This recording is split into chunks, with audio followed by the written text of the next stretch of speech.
नमस्कार, दिन भर की हाइलाइट्स को लेकर हाजिर है सुजस आवाज राजस्थान। नमस्कार, आज के पॉडकास्ट के साथ मेधा और अरिंदम। मुख्यमंत्री अशोक गहलोत ने आज झुंझुनू के बिसाऊ में 150 करोड़ रुपए की लागत के 19 विकास कार्यों का शिलान्यास और लोकार्पण किया। इस अवसर पर हुई जनसभा में उन्होंने कहा, बिसाऊ में आज आपके बीच में आने का सौभाग्य मिला। बिसाऊ का नाम दुनिया भर में मूक रामलीला के लिए जाना जाता है। भगवान राम के चरित्र को दुनिया भर में पहुंचाने के लिए बिसाऊ का एक अलग से संदेश है। देश भर के अंदर एक वो जगह है जहाँ हम खड़े हैं। आज मुझे खुशी है कि आज करीब 150 करोड़ रुपए लागत के काम जो है यहाँ पर लोकार्पण शिलान्यास होंगे। 4 कॉलेज एक क्षेत्र में देना कभी कल्पना की थी किसी ने राजस्थान में? मुख्यमंत्री ने कहा कि झुंझुनू शिक्षा के क्षेत्र में अलग पहचान रखता है और आपका झुंझुनू सिरमौर है। अरे पहले से यहाँ बड़े बड़े कॉलेज हवेलियाँ बनी हुई है, स्कूल बनी हुई है। स्कूल की बिल्डिंग भी कॉलेज की तरह की है। अब कल्पना कीजिए, झुंझुनू सिरमौर रहा हमेशा शिक्षा के अंदर। आज मैंने आपके आशीर्वाद से 70 साल में खुली 250 कॉलेज और मैंने 4-4.5 साल में खोल दी 310 कॉलेज खोल दी। 310 कॉलेज, कहीं 5, कहीं 4, कहीं 3, कहीं 2, कहीं 1। जो मांगा मैंने कहा तुम थक जाओगे, मैं नहीं थकूंगा। राजस्थान मिशन 2030 का जिक्र करते हुए उन्होंने कहा कि इसके लिए अब तक 2.5 करोड़ सुझाव मिल चुके हैं। 5 अक्टूबर को विजन दस्तावेज पेश कर दिया जाएगा। और जो आने वाला फ्यूचर कैसा राजस्थान का हो, 2030 के अंदर बिसाऊ कहाँ तक पहुँचे, यहाँ और क्या क्या सुविधाएं हो, एग्जाम्पल दे रहा हूँ आपको। इस प्रकार की सोच के साथ में कि 2030 तक राजस्थान कहाँ पहुँचे, राजस्थान की शिक्षा में, स्वास्थ्य में, सड़कों में, सिक्योरिटी के अंदर, सोशल सिक्योरिटी के अंदर, पानी में, बिजली में क्या सुविधाएं हो, और केवल इनकम कितनी हो, प्रति व्यक्ति आय कितनी हो उस वक्त तक, हैप्पीनेस इंडेक्स कैसा हो, जीडीपी कितनी हो हमारी, ये हमारी कल्पना होनी। मुख्यमंत्री ने कहा कि राज्य सरकार की योजनाएं बेमिसाल हैं और इसका फायदा हर वर्ग तक पहुंचा है। उन्होंने दोहराया कि सामाजिक सुरक्षा की राज्य सरकार की योजनाएं पूरे देश में लागू होनी चाहिए। अगर स्टेट गवर्नमेंट बड़े बड़े फैसले कर सकती है जन कल्याण के, तो आप क्यों नहीं कर सकते? आप कानून बनाओ, वहाँ पर राइट टू हेल्थ का बनाओ, सोशल सिक्योरिटी का बनाओ, 25 लाख का बीमा आप भी करो, गायों का बीमा करो, पशुधन का। हर राज्य में हमारी स्कीमों की चर्चा हो रही है, रास्ते का नाम ऊंचा हो रहा है। हमारी स्कीमों को अध्ययन करे केंद्र सरकार। अध्ययन करने के बाद में तय करे कौन स्कीमें लागू हो सकती है देश भर के अंदर, केंद्र में हो सकती है, वो फैसला करे। इसके बाद मुख्यमंत्री बीकानेर पहुंचे। वहां उन्होंने मिशन 2030 के तहत विभिन्न वर्गों के प्रतिनिधियों के साथ संवाद किया। उन्होंने पापड़ भुजिया उद्योग से जुड़े लोगों से चर्चा की।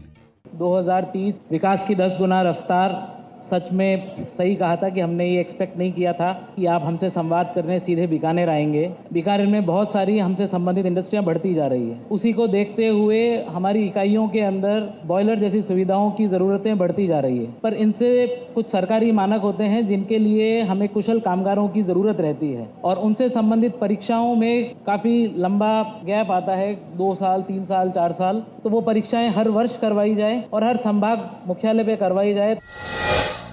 आशीष जी, आपके सुझाव अच्छे हैं और आप निश्चिंत रहें। आपके सुझाव बहुत प्रभावशाली भी है। इंडस्ट्री बड़ी हो चुकी है। बॉयलर की बात जो की, बॉयलर ऑपरेटर्स की, इसके लिए मैं समझता हूँ कोई दिक्कत नहीं आनी चाहिए।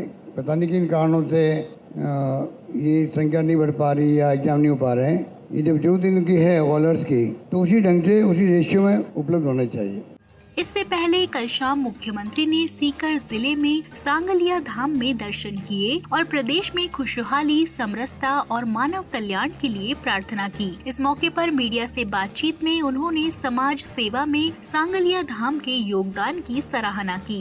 सबसे बड़ी बात है आश्रम की है। महाराष्ट्र जो है यहाँ, जिस प्रकार से उन्होंने जो गुरु थे, उन्होंने स्कूल है, कॉलेज है बना के गाँव वालों को जो सुविधा दी है, वो तारीफ के काबिल है। मैंने सुना कि लगभग 2000 बच्चे पढ़ते हैं, यहाँ पर सुविधा मिल रही है।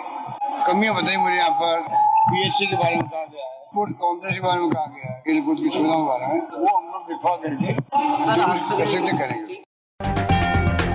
आप सुन रहे हैं सुजस आवाज राजस्थान।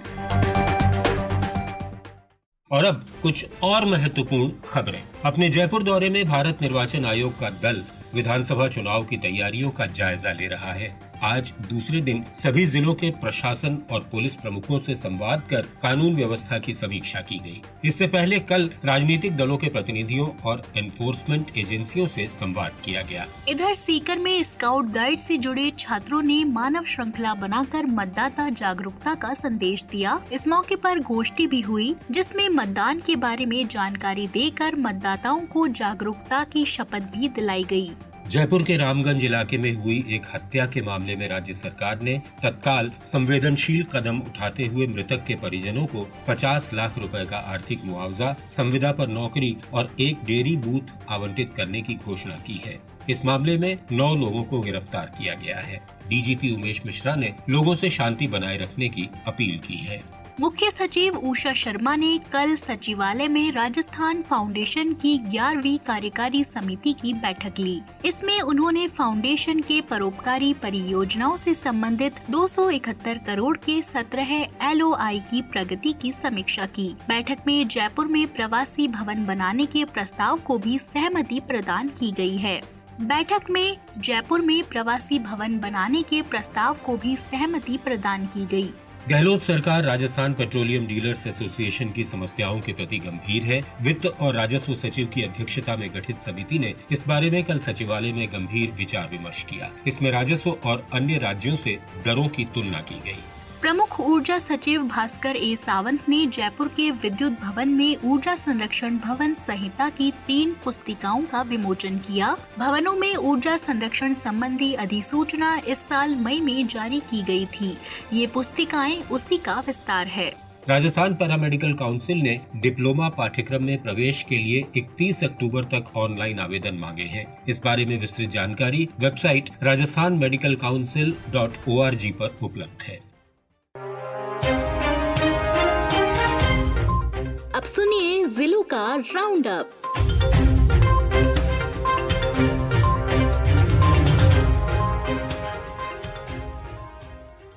सामाजिक न्याय और अधिकारिता मंत्री टीकाराम जूली ने अलवर के गौरी देवी गर्ल्स कॉलेज में कालीबाई भील मेधावी और देवनारायण छात्रा स्कूटी योजना के तहत 91 छात्राओं को स्कूटियां वितरित की। उन्होंने कहा कि गहलोत सरकार ने नए आयाम स्थापित कर छात्राओं को बेहतर शिक्षा मुहैया कराने के लिए कई महत्वपूर्ण योजनाएं चलाई हैं, जिनका उन्हें लगातार लाभ मिल रहा है। बांसवाड़ा के भुखिया जगपुरा इलाके में सोने के भंडार मिले हैं। इनकी नीलामी प्रक्रिया अदालत में विचाराधीन होने के कारण लंबित थी। इनका निस्तारण होने से अब गोल्ड माइंस के ऑप्शन की राह प्रशस्त हो गई है। खनन मंत्री प्रमोद जैन भाया ने बताया कि मुख्यमंत्री के मार्गदर्शन में खनन विभाग योजनाबद्ध तरीके से खनिजों के एक्सप्लोरेशन और माइंस की ई नीलामी पर जोर दे रहा है, जिसके सकारात्मक परिणाम मिल रहे हैं। ACS माइंस वीनू गुप्ता ने बताया कि हाईकोर्ट में प्रभावी तरीके से राज्य का पक्ष रखने का परिणाम ये रहा कि प्रतिपक्ष का आवेदन खारिज कर दिया गया। इससे राज्य की पहली स्वर्ण खान की नीलामी हो सकेगी। हनुमानगढ़ जिले के 10 चिकित्सा संस्थानों को राष्ट्रीय गुणवत्ता आश्वासन सर्टिफिकेशन से नवाजा गया है। CMHO डॉक्टर OP चाहर ने बताया कि NQAS होने से इन संस्थानों को 3 लाख रुपए 3 साल तक प्रोत्साहन स्वरूप मिलेंगे। इस राशि से यहाँ की चिकित्सा व्यवस्थाएं और बेहतर होंगी। अब एक नजर मुख्यमंत्री के सोशल मीडिया संदेश पर। राजस्थान एकमात्र ऐसा प्रदेश है जहां पर्यटन को उद्योग का दर्जा दिया गया है। मुख्यमंत्री ने सोशल मीडिया पर एक वीडियो शेयर करते हुए लिखा, 1,500 करोड़ का विशाल बजट और पर्यटन को उद्योग की श्रेणी में लाने जैसे सरकार के प्रयास राजस्थान में पर्यटन संवर्धन की दिशा में बड़े सफल कदम साबित हुए हैं। देखिए, ये बात मैं 35 साल पहले खुद मंत्री था, तब से हम लोग सोचते हैं कि टूरिज्म को जो है इंडस्ट्री का दर्जा मिलना चाहिए, जिससे कि उनको कई तरह की छूट मिल सके, लाभ मिल सके और ग्रो हो सके तेज गति से। वो अलग बात है, हमने करीब 1,500 करोड़ रुपए का बजट पेश किया, उसमें रखा उसके लिए, वही बड़ा जंप है। फिर साथ में जो एक फैसला हुआ है इंडस्ट्री वाला, उसे पूरे प्रदेश के अंदर tour operator, travel agent, hoteliers सब खुश हो गए। अब इन्वेस्टमेंट ज्यादा करेंगे अपने क्षेत्र के अंदर, तो जो टूरिस्ट आ रहा है, चाहे वो डोमेस्टिक हो चाहे फॉरेन टूरिस्ट हो, उसको बहुत बड़ा लाभ मिल रहा है। अभी मैंने सुना कि 80% टूरिज्म का जंप हुआ है। तो हमारे जो स्टेप उठाए गए हैं, उसका लाभ आने वाले वक्त में बड़े रूप में मिलेगा रास्ते में। तो आज के पॉडकास्ट में इतना ही, फिर होगी आपसे मुलाकात, तब तक के लिए नमस्कार।